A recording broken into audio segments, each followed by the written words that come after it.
Hello everyone, this is Gursimran Singh. Welcome to the second session of key distribution. In previous lecture, we discussed the problem of distribution of secret keys in symmetric key cryptography. The main objectives of this session are: number 1, distribution of public keys; number 2, public key authority; number 3, public key certificates. When we talk about public key encryption, one of the major roles is to address the problem of key distribution. There are actually two distinct aspects to the use of public key cryptography in this regard. Number 1, the distribution of public keys. Number 2, the use of public key encryption to distribute secret keys. We examine each of these areas in this session. So let's start our discussion with distribution of public keys. Several techniques have been proposed for the distribution of public keys. Virtually all these proposals can be grouped into the general schemes as shown in the figure: the public announcement, publicly available directory, public key authority, public key certificates. So let's start our discussion on public announcement of public keys. The point of public key encryption is that the public key is public. Thus, if there is some broadly accepted public key algorithm such as RSA as shown in the figure, any participant can send his or her public key to any other participant or broadcast the key to the community at large. For example, because of the growing popularity of PGP, that is pretty good privacy, which makes use of RSA, many PGP users have adopted the practice of appending their public key to the message that they send to public forums such as Usenet, newsgroups, and internet mailing lists. Although this approach is convenient, it has a major weakness. Anyone can forge such a public announcement. That is, some users could pretend to be a user A and send a public key to another participant or broadcast such a public key until such time as user A discovers the forgery and alerts other participants. The forger or challenger is able to read all encrypted messages intended for A and can use the forged key for authentication. Now, a greater degree of security can be achieved by maintaining a publicly available dynamic directory of public keys. Maintenance and distribution of public directory would have to be the responsibility of some trusted entity or organization, as you can observe in the figure. Such a scheme would include the following elements. Number 1, the authority maintains a directory with a name and public key entry for each participant. Number 2, each participant registers a public key with the directory authority. Registration would have to be in person or some form of secure authenticated communication. Number 3, a participant may replace the existing key with a new one at any time, either because of the desire to replace a public key that has already been used for a large amount of data, or because the corresponding private key has been compromised in some way. Number 4, participants could also access the directory electronically. For this purpose, secure authenticated communication from the authority to the participant is mandatory. This scheme is clearly more secure than individual public announcements, but still has vulnerabilities.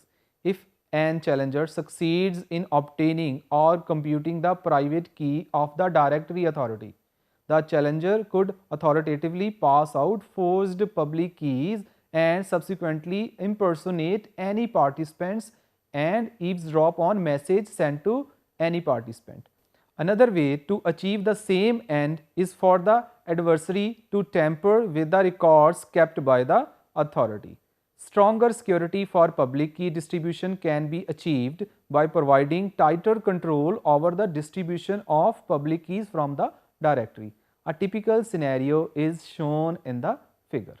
As before, the scenario assumes that a central authority maintains a dynamic directory of public keys of all the participants. In addition, each participant reliably knows a public key for the authority.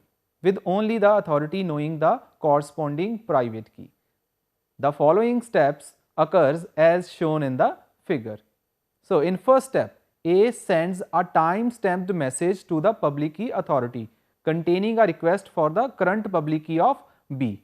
In second step, the authority responds with the message that is encrypted using the authority's private key, PR authentication, that is PR auth. Thus, A is available to decrypt the message using the authority's public key. Therefore, A is assured that the message originated with the authority. The message includes the main contents that are B's public key, PUB, which A can use to encrypt message designated to B. The original request to enable A to match this response with the corresponding earlier request and to verify that the original request was not altered before reception by the authority. The original timestamp.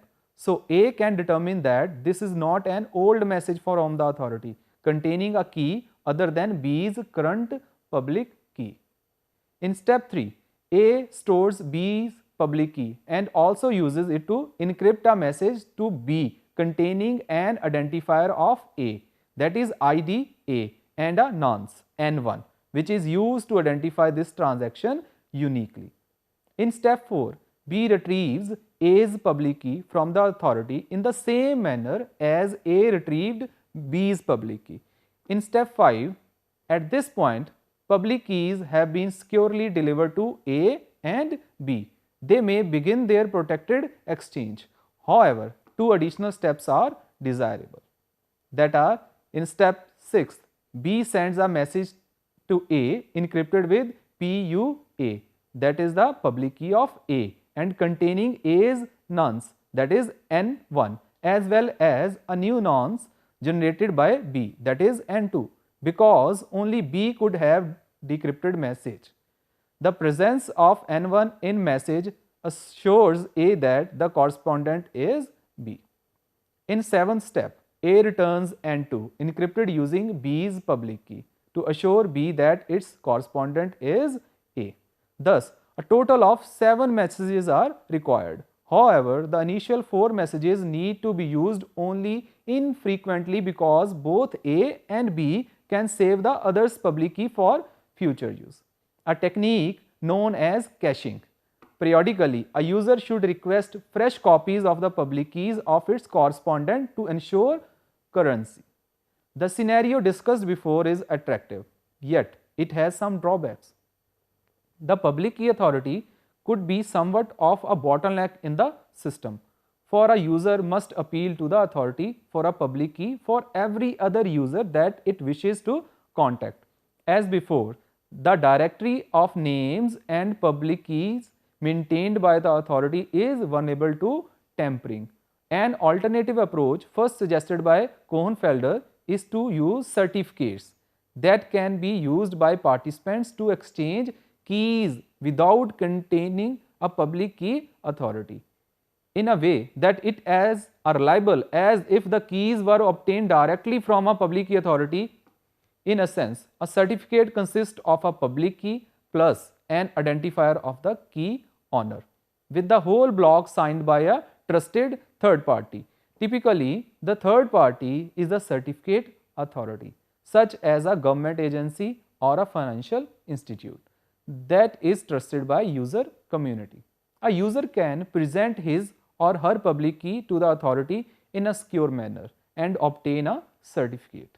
The user can then publish the certificate. Anyone needed the user's public key can obtain the certificate and verify that it is valid by way of the attached trusted signatures.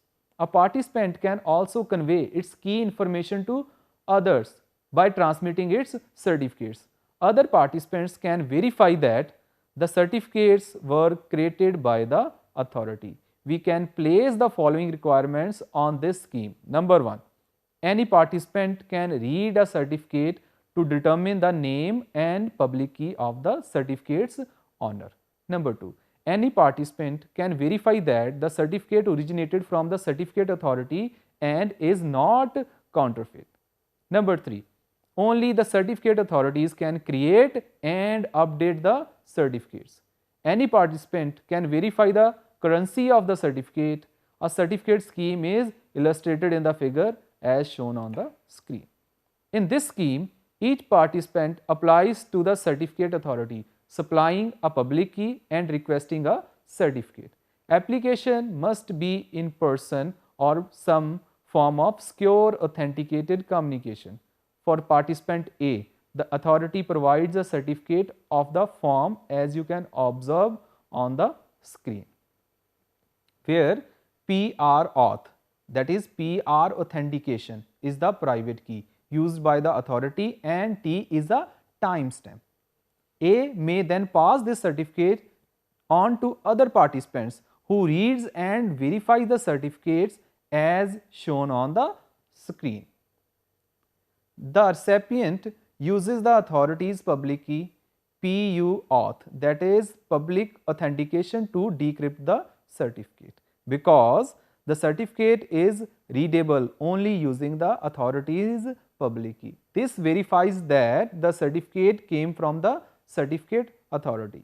The elements IDA, that is identification of A, and PUA, that is public key of A, provide the recipient with the name and public key of the certificate holder. The timestamp T validates the currency of the certificate. The timestamp counters the following scenario. A's private key is learned by an challenger. A generates a new private public key pair and applies to the certificate authority for a new certificate. Meanwhile, the challenger replies the old certificate to B. If B then encrypts the message using the compromised old public key, the challenger can read those messages. In this context, the compromise of a private key is comparable to the loss of the credit card. The owner cancels the credit card number but is at risk until all possible communicants are aware that the old credit card is obsolete. Thus, the timestamp serves as something like an expiration date. If a certificate is sufficiently old, it is assumed to be expired. One scheme has become universally accepted for formatting public key certificates, the X.509 standard. Now, X.509 certificates are used in most network security applications, including IP security, secure socket layer, that is SSL, and secure electronic transaction, that is SET, and SMIME, secure multiple internet mail extension. Once public keys have been distributed or have become accessible, secure communication that prevents eavesdropping, tampering, or both is possible. However, few users will wish to make exclusive use of public key encryption for communication because of the relatively slow data rates that can be achieved. Accordingly, public key encryption provides for the distribution of secret keys to the used for conventional encryption. An extremely simple scheme was put forward by the Merkle, which is illustrated in the figure as shown on the screen. If A wishes to communicate with B, the procedure that will be employed will be as: number 1, A generates a public private key pair, that is PUA and PRA.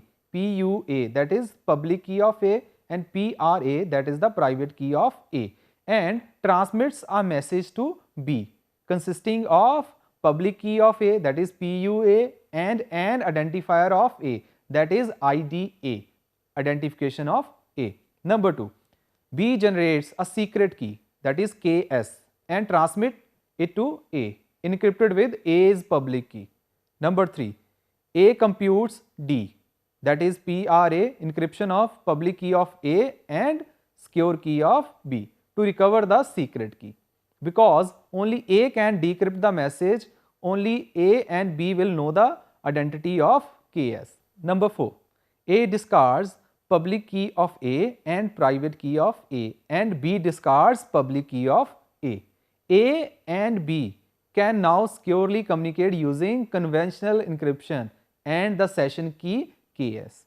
At the completion of the exchange, both A and B discard the session key, that is KS. Despite its simplicity, this is an attractive protocol. No keys exist before the start of the communication and none exist after the completion of the communication. Thus, the risk of compromise of the key is minimal. At the same time, the communication is secure from the eavesdropping.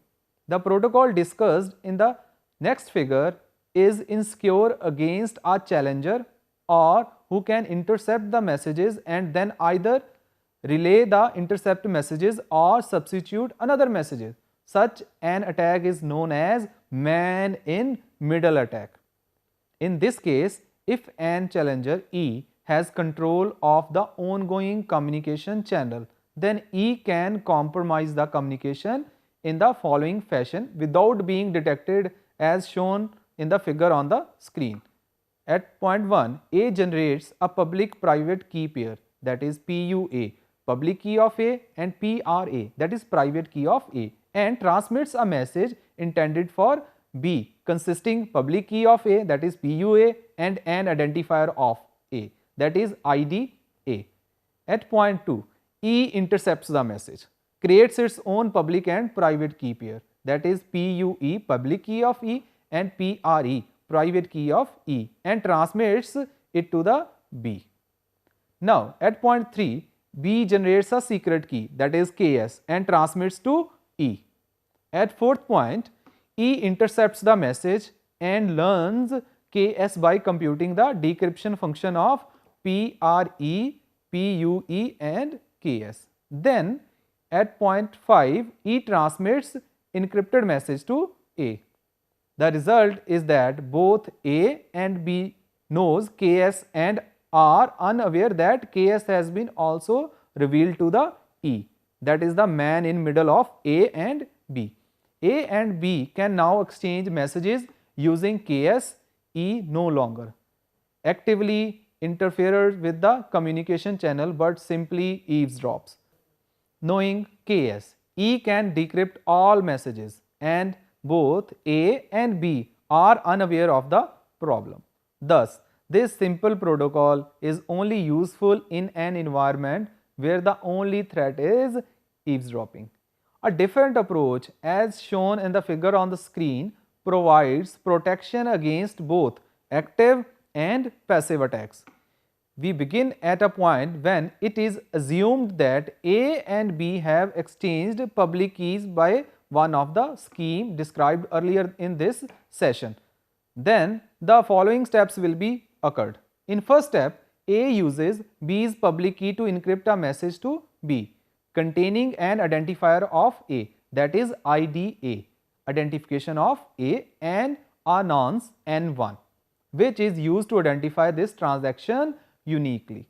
In second step, B sends a message to A encrypted with public key of A, that is PUA, and containing A's nonce, that is N1, as well as new nonce generated by the B, that is N2, because only B could have decrypted the message. The presence of N1 in message 2 assures A that the correspondent is B. Now, in third step, A returns N2, encrypted using B's public key, to assure B that its correspondent is A. Now, in fourth step, A selects a secret key KS and sends the message encrypted by using public key of B and private key of A and KS to B. Encryption of this message with B's public key ensures that only B can read it. Encryption with A's private key ensures that only A could have sent it. In fifth step, B computes the decryption function to recover the secret key. Notice that the first three steps of this scheme ensures both confidentiality and authentication in the exchange of the secret key. A hybrid approach. Yet, another way to use public key encryption to distribute secret key is a hybrid approach that is used by the IBM. This scheme retains the use of the key distribution centers, that is KDC, that shares a secret master key with each user and distributes secret session keys encrypted with the master key. A public key scheme is used to distribute the master keys. The following foundation is provided for using the three-level approach. That is, number one is performance. There are many applications, especially transaction-oriented applications, in which the session keys change frequently. Distribution of session keys by public key encryption could degrade overall system performance because of the relatively high computational load of public key encryption and decryption. With a three-level hierarchy, public key encryption is used only occasionally to update the master key between a user and the KDC, that is Key Distribution Center. Number two is backward compatibility. The hybrid scheme is easily overlaid on an existing KDC scheme with minimal disruption or software changes. The addition of a public key layer provides a secure, efficient means of distributing master keys. This is an advantage in a configuration in which a single KDC, that is Key Distribution Center, serves a widely distributed set of users. Every scheme has its pros and cons, but because the security of the message depends upon the secrecy of the key distribution should be handled very diligently. So that's all for today's session. See you next time. Thank you for watching.